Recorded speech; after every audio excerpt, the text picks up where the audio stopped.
ব্যক্তি একেজনেই কিন্তু বিভিন্ন ৰূপত বন্যাটোৰ কাষত কেতিয়াবা যদি বিলাইছে নগদ ধন তেন্তে কেতিয়াবা বিলাইছে অন্ন বস্ত্ৰ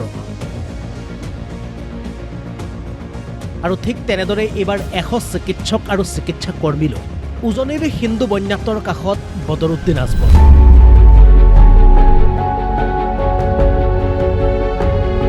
হয় বানে জুৰুলা কৰিছে উজনিখন উজনিৰ বিভিন্ন অঞ্চলৰ পৰা আহিছে বুকু ভাঙি পৰা দৃশ্য পানী কিছু পৰিমাণে শুকাইছে যদিও এটুপি পানী এখন কাপোৰ আৰু এসাঁজ খাদ্যৰ বাবে হাহাকাৰ কৰিছে বন্যাক্ৰান্তৰ উজনিৰ ৰাইজে আৰু এনে জটিল সময়তে অকলে প্ৰায়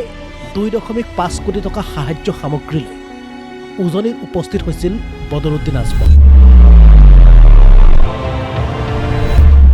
2 কোটি টকা সামগ্ৰী বিলাবলৈ গৈ 2.5 কোটি টকাৰ সামগ্ৰী বিলাই আহি বানপীড়িতৰ দুৰ্দশাই কন্দুৱাই তুলিছিল বিধায়ক বদৰুদ্দিন আজমল পাছে এইবাৰ প্ৰায় 100 চিকিৎসক আৰু চিকিৎসা কৰ্মীলৈ উজনিত বাহৰ পাতিছে বদৰুদ্দিন আজমলে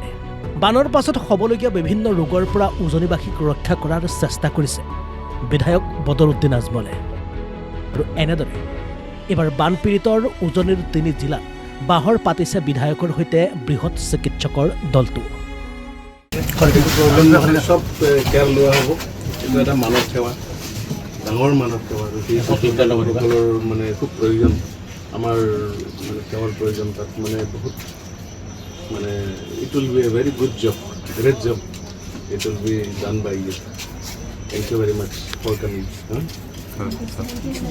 ভালকৈ কৰিব পাৰিব এইখিনি কিবা দিগদাৰ হ'লে আছে আমাৰ চব ব্যৱস্থা কৰা আছে এনি প্ৰব্লেম আমাৰ লগত মানে আলোচনা কৰি দিওঁ আৰু ৰাইজৰ সেৱাটো এটা পৰম ধৰ্ম মানৱ সেৱাই পৰম ধৰ্ম দেখিছে যে হাজী আব্দুল মজিদ মেমৰিয়েল হস্পিটেল আৰু ৰিচাৰ্চ চেণ্টাৰৰ আমি এটা 30জনীয়া ডক্টৰছ পেৰামেডিকেলছ আৰু অন্যান্য স্বাস্থ্যকৰ্মী শিৱসাগৰ আৰু যোৰহাট আৰু নাজিৰা এই অঞ্চলৰ বৃহৎ যিখিনি মানে বানপীড়িত অঞ্চল সেই অঞ্চললৈ আমি এই বান সাহায্যৰ কাৰণে স্বাস্থ্য শিবিৰৰ পাতিবৰ কাৰণে আমি এই দলটো প্ৰেৰণ কৰিছোঁ আজি আপোনালোকে ইতিমধ্যেই গম পাইছে যে মৌলানা বদৰুদ্দিন আজমল চাহাব আৰু আজমল ফেমিলিৰ দ্বাৰা পৰিচালিত এই চিকিৎসালয়খন প্ৰতি বছৰে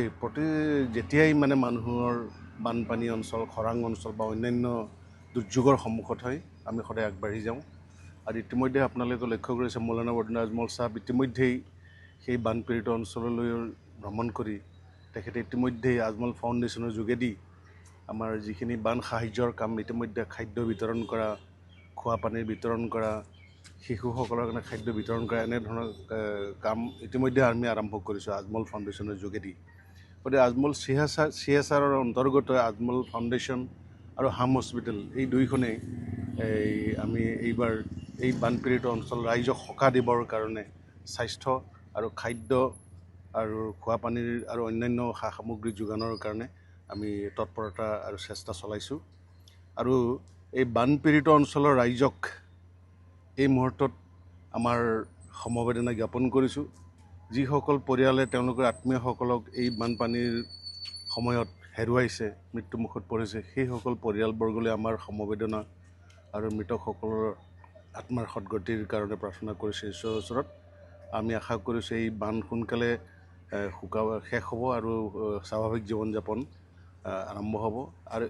ইয়াৰ লগতে আৰু এইটোও ক'ব বিচাৰিছোঁ যে আমি এই বানপীড়িত শিৱসাগৰ যোৰহাট আৰু এই নাজিৰা অন্যান্য অঞ্চলৰ যিখিনি ৰাইজ দুৰ্গত ৰাইজ সেইসকলক আমি নিথৰুৱা কৰি এৰিব নোৱাৰোঁ অসমৰ ৰাইজৰ লগতে আমি সকলো আপোনালোকৰ লগত আছোঁ আৰু আপোনালোক কেতিয়াও সাহস নেহেৰুৱাব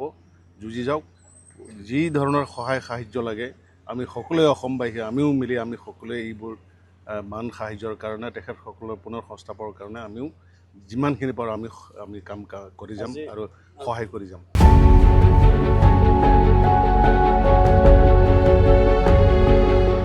ব্যুৰো ৰিপৰ্ট অসম লাইভ 24